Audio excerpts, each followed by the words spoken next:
76ers got up out of there last night. Like I said yesterday, if the 76ers win, it's going to be because of Joel Embiid. Didn't have 42 and 10, 42 and 15. He had 33 and 10. He had solid contributions from James Harden, who had 22 and 15 assists. Started the game with 10 points, 5 assists in the first quarter, which was big for them, big for the Sixers.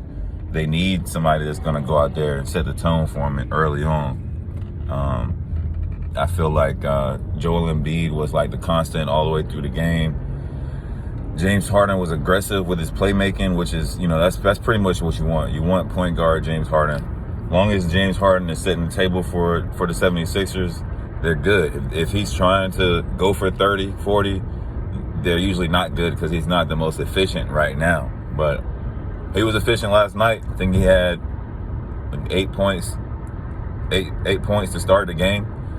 So they got off to a strong start, which is, I think the 76ers need a strong start. Tyrese Maxey took over in the third quarter, and, they as a team came together and finished it off. But good effort by the Raptors, you know what I mean? I feel like they did everything they could do without Scotty Barnes playing. He's a big part of what they do defensively and in transition. He also is a play initiator, so hopefully they get Scotty Barnes back next season and he makes it all the way through the playoffs. It's hard in the playoffs. It's hard to get these wins without your full squad, man. It's hard to win in the playoffs without your full squad. 76ers move on. They're going to play the Miami Heat. And, I think that depends on if Kyle Lowry is healthy. I don't think it's as much of a automatic as it was when he was healthy. They're just missing an element to their team. Their offense looks like they have to put a lot more effort into scoring. And they're missing the head of the snake on defense with Kyle Lowry, sticking it to point guards and being in the passing lanes, taking charges. What else did we see last night? Chris Paul went crazy. Chris Paul went straight up crazy. 14 for 14, I believe. First player in history to, hit 14 consecutive shots or go 100%, whatever. I'm not a big Chris Paul guy just because I don't like a lot of the antics and other stuff he brings to the game. But, as a point guard, obviously he's a top dog in the game of basketball at the point guard position. So much respect to the Phoenix Suns. They did what they were supposed to do. We never were supposed to feel like the Pelicans were going to win that or had a chance to win. Devin Booker came back and didn't play well, but, he was out there and he was a decoy and he was somebody you got to worry about because if he's on the court, you got to worry about it. It's a guy that put up 70 points in a game, so you can't just poo-poo what he can do on the court. What do we see out of the other game? We saw Luka Doncic get the win last night against Utah. We saw Mike Conley Jr. memorial a turnover to end their season. Mike Conley. Matter of fact, that didn't even end the season. They had another chance to tie it up or win, I believe. They had a chance to win the game. Bogdanovic gets a good looking transition and he just blows it. I mean, he did a pump fake. Guy flew by him and he had a wide open look to extend their season. I don't think it didn't look like he put the right energy into the shot. It looked like because it was so open, he kind of just threw it. And he looked hella disappointed once it left his hands. Like, damn, man, I wasn't locked in on that jumper. I wasn't locked in on that shot. And that's just a guy who has not been in the situation of hitting that shot. The one time the Jazz went far in the playoffs, Bogdanovic was injured. So he doesn't really have a lot of these situational experience where, the ball is tossed to him and he has to knock down a big shot for the game. And you want your guys prepared for that. But,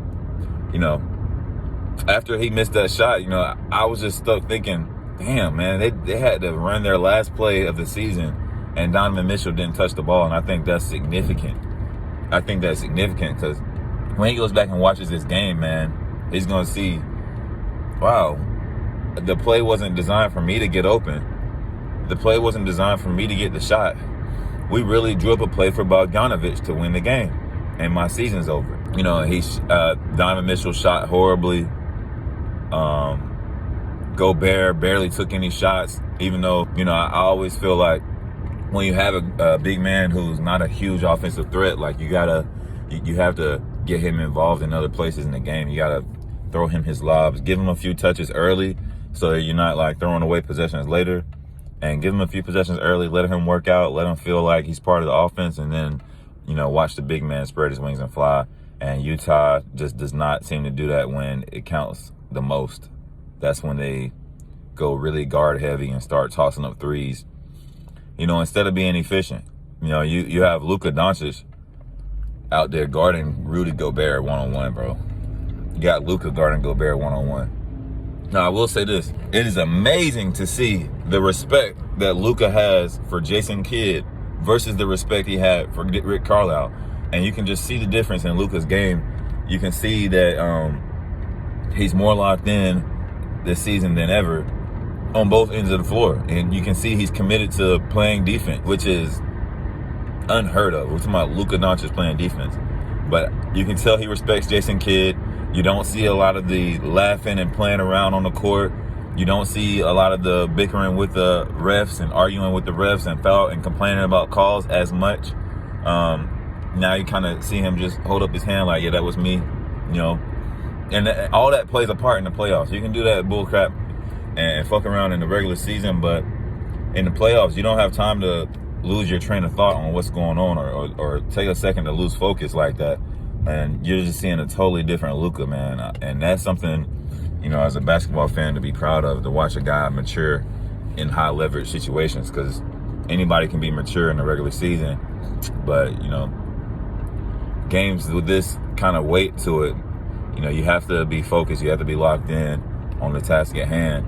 And you got to be all in. And it's crazy to see. But the harder Luka plays, the rest of the team follows suit. So you're definitely seeing an increase in the Mavericks' effort level due to changing coaching and Luka taking a step forward as a leader. Getting Kristaps Porzingis out of there, and now the ball's moving around to whoever. You got Jalen Brunson playing like a maniac. He's, I think, reached his potential as a player in the league finally, and got the young guys playing good too. So we'll see moving forward. They have the Suns next, Mavericks versus Suns. I believe the Timberwolves and the Grizzlies play tonight. Unfortunately, I have the Grizzlies winning that game, so we'll see. We'll see round 2 commencing this weekend on schedule. But yeah, it was a good night last night. NFL draft was on. We'll put out a video about that later. But bunch of wide receivers went early. You know, we had the usual defensive end going first, linebackers, and a bunch of wide receivers. So holla back, man. We'll be back at it later on today.